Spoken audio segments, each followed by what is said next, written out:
Halo, di video kali ini aku bakal bahas fitur lainnya dari ChatGPT Plus, yaitu GPTs. Fitur ini memperbolehkan kita untuk bisa membuat dan menyesuaikan AI sesuai dengan kebutuhan atau preferensi kita. Sekarang bakal aku jelasin dulu apa aja kemampuan yang dimiliki GPTs tetapi tidak ada di GPT yang standar. Dan di akhir bakal aku kasih contoh cara buat custom GPT ini, jadi simak ya sampai akhir. Yang pertama, custom response. Fitur ini meliputi beberapa custom seperti dapat mengatur gaya bahasa, karakter yang dimiliki, hingga nama yang kita inginkan untuk ChatGPT sesuai dengan kebutuhan. Jadi, jika melakukan custom ini, kita dapat mengatur ChatGPT menjadi seorang guru, ilmuwan, hingga asisten pribadi kita. Dengan dapat mengatur gaya bahasanya juga, seperti menggunakan bahasa yang profesional, casual, atau formal, sesuai dengan peran dan karakter yang lagi kita butuh atau inginkan. Fitur kedua yaitu knowledge. Dengan menggunakan fitur knowledge ini, kita dapat upload file tambahan. Jika kita menggunakan fitur ini, menjadikan setiap pertanyaan yang kita ajukan ke ChatGPT, maka ChatGPT akan menjawab berdasarkan pengetahuan dari dokumen yang kita berikan loh. Fitur ketiga, capabilities. Di sini kita bisa lihat kalau ada 3 fitur yang bisa kita checklist. Ketiga fitur ini memiliki fungsi yang berbeda-beda. Seperti fitur yang pertama yaitu web browsing. Ini merupakan fitur yang menjadikan ChatGPT mengambil informasi yang berada di internet untuk dapat menjawab pertanyaan yang kita berikan. Fitur kedua yaitu DALL-E Image Generation. Fitur ini merupakan kemampuan ChatGPT untuk dapat membuat sebuah gambar berdasarkan dari deskripsi yang kita berikan. Fitur ketiga yaitu Code Interpreter dan Data Analysis. Fitur ini merupakan kemampuan ChatGPT untuk mengetahui bahasa pemrograman dan dapat melakukan analisis data berdasarkan dari dokumen yang kita miliki. Tipe file yang dapat dianalisis oleh ChatGPT adalah yang pertama itu ada Excel, comma separated values, PDF, dan JSON.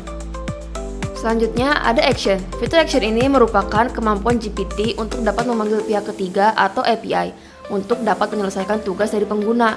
Seperti dapat mengirimkan email secara otomatis dengan menyambungkan ChatGPT ke Gmail, menambahkan jadwal kegiatan kita ke Google Calendar, atau mengimport jawaban ChatGPT ke Google Docs. Dan sekarang lanjut ke contoh, gimana sih caranya kita gunain GPTs ini? Kita bisa ke bagian Explore GPTs, lalu klik Create. Nah, di sini ada Create dan Configure. Jika kita isi Create, maka Configure akan secara otomatis terisi. Sekarang aku kasih contoh secara manual ya, atau diisi pada bagian configure-nya. Dengan isi profile untuk ChatGPT ini dimulai dari foto, name, description, dan instruction. Pada bagian foto, jika kita bingung nih mau gunain fotonya seperti apa, kita bisa suruh ChatGPT generate foto melalui fitur DALL-E-nya mereka. Berikut adalah informasi yang mau aku masukin ke ChatGPT-nya.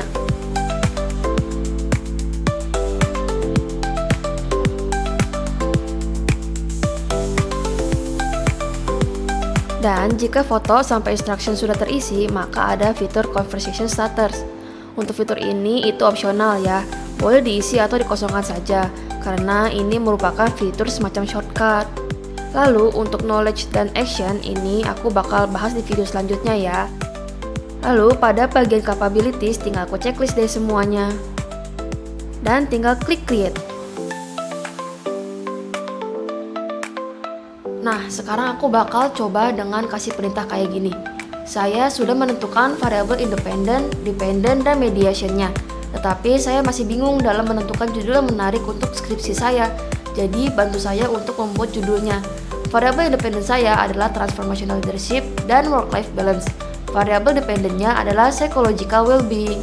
Dan variabel mediation-nya adalah job satisfaction. Objek yang saya ingin teliti adalah karyawan generasi Z. Dan ChatGPT bakal kasih kita list usulan judul yang cocok dari variabel yang udah kita sebutin tadi.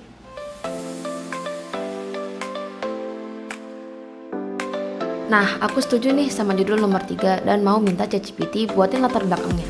Kayak saya setuju dengan judul nomor 3. Sekarang buatkan saya latar belakang untuk memulai bab 1 dan sertakan referensi dengan publikasi rentang waktu 2020 hingga 2025. Dan ChatGPT akan memberikan latar belakang dengan mencantumkan referensi. Tapi untuk referensi ini kita juga perlu hati-hati ya.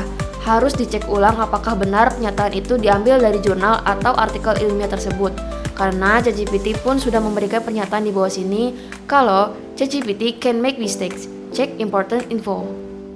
Dan balik lagi ke pembahasan sebelumnya, kalau aku lihat jawaban ChatGPT ini sudah cukup serupa sama penulisan jurnal pada umumnya. Dari bahasa yang digunain itu menggunakan bahasa ilmiah, pencantuman referensi penulis juga sudah sesuai, penjelasan yang diberikan juga sudah cukup detail dengan dibahas satu persatu setiap variabel. Dan di akhir ChatGPT juga kasih referensi dengan lengkap.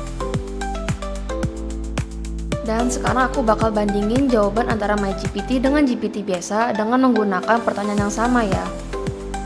Nah, bisa kita lihat ya kalau jawaban untuk MyGPT ini lebih detail karena ada tambahan informasi mengenai urgensi penelitian. Namun secara keseluruhan itu hampir serupa, dari penulisan hingga pencantuman referensi.